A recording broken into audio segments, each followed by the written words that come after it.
আল্লাহর বিস্ময়কর সৃষ্টি মানব মস্তিষ্ক। আল্লাহর সৃষ্টির এই বিস্ময়কর রূপ থেকে বিশ্বাসী হৃদয় বলে ওঠে, হে আমাদের রব, তুমি তা নিরর্থক সৃষ্টি করনি, নিশ্চয়ই তুমি পূত পবিত্র। সুপ্রিয় দর্শক, আজ আমরা আল্লাহর বিস্ময়কর সৃষ্টি মানব মস্তিষ্ক নিয়ে কোরআন ও হাদিস এবং বিজ্ঞান থেকে বিস্তারিত আলোচনা করব ইনশাআল্লাহ। ইন্নাল হামদালিল্লাহ ওয়াসসালাতু ওয়াসসালামু আলা মান লা নাবিয়্যা বা'দা, আম্মা বা'দ। মস্তিষ্ক মানব দেহের সবচেয়ে জটিল অঙ্গ। এটি আমাদের বিশ্বের প্রতিটি মানুষের চিন্তা, কর্ম, স্মৃতি, অনুভূতি এবং অভিজ্ঞতা তৈরি করে। এটি প্রায় 1.4 কিলোগ্রাম ওজনের টিস্যুর মতো, যাতে 100 বিলিয়ন স্নায়ু কোষ বা নিউরন রয়েছে। পবিত্র কোরআনে বিবেক বা মস্তিষ্কের কথা বারবার উল্লেখ করা হয়েছে। শুধু আকল তথা বিবেক শব্দ থেকে বুঝ সম্পন্ন শব্দাবলীর ব্যবহার কোরআন মাজিদে প্রায় 70-এর কাছাকাছি। আর আল্লাহ তাআলার নিদর্শন নিয়ে চিন্তার প্রতি বারবার উদ্বুদ্ধ করা হয়েছে। এমন আয়াতের সংখ্যা অগণিত।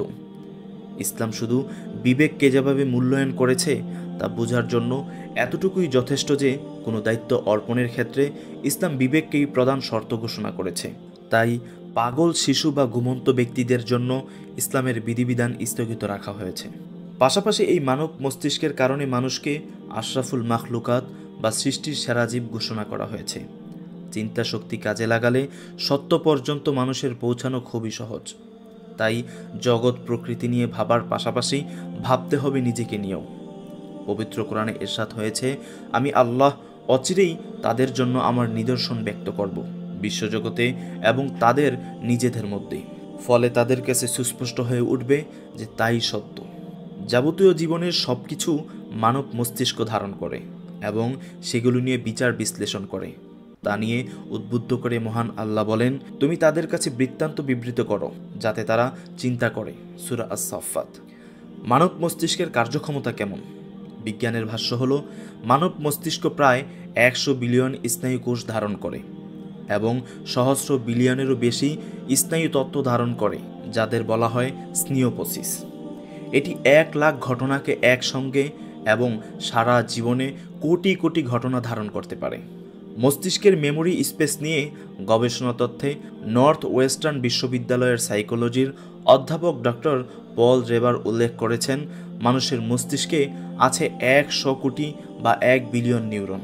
প্রতিটি নিউরন একে অন্যের সঙ্গে গড়ে তুলেছে 1000 সংযোগ, যার গতানুগতিক সংখ্যা হবে 1 ট্রিলিয়নের বেশি। বিজ্ঞানীরা বলেছেন, যদি প্রতিটি নিউরন একটি করে মেমোরি ধারণ করে, তাহলে কারো জীবদ্দশায় কখনো মেমোরি স্পেস শেষ হবে না, বরং এক একটা নিউরন অসংখ্য মেমোরি ধারণ করতে সক্ষম। বিজ্ঞানীরা বলেছেন, ব্রেনের মেমোরি ধারণ ক্ষমতা কমপক্ষে 2.5 পেটাবাইট অথবা 1 মিলিয়ন জিবি বা 10 লাখ গিগাবাইট ধারণ ক্ষমতা রয়েছে মস্তিষ্কের মেমোরি কার্ডের। অন্তত 342 বছর লাগবে এই মেমোরি কার্ড পূর্ণ হতে। এ ব্যাপারে ডক্টর পল রেবর উল্লেখ করেছেন, ব্রেন যদি কোনো সর্বাধুনিক ডিজিটাল ভিডিও রেকর্ডারের মতো মেমোরি ধারণ করে, তাহলে সেই মেমোরি যদি কোনো টিভিতে অবিরাম সম্প্রচার করা হয়, তাহলে 3 শতাধিক বছর লাগবে তা প্রচার করতে। এবং এই মস্তিষ্ককে গুরুত্ব দিয়ে আল্লাহ তাআলা বারবার পবিত্র কোরআনে বলেছেন, আফালা তাকিলুন, তোমরা কি জানো না? আফালা তুবসিরুন, তোমরা কি দেখো না? আফালা তাতাফাক্কারুন, তোমরা কি কখনো চিন্তা করো না? আল্লাহর এই মহান বিশ্বজগৎ দেখে তোমরা কি ফিকির করো না? আর আল্লাহর সৃষ্টির এই বিস্ময়কর রূপ থেকে বিশ্বাসী হৃদয় বলে ওঠে, হে আমাদের রব, তুমি তা নিরর্থক সৃষ্টি করনি, নিশ্চয়ই তুমি পূত পবিত্র এবং সর্বাধিক জ্ঞাত। আল্লাহ তাআলা আমাদের মেধা সম্প্রসার করুন, আমাদের মস্তিষ্ক পরিষ্কার করুন, আমাদের আত্মা পরিশুদ্ধ করুন। আল্লাহ আমাদের কবুল করুন, আমিন।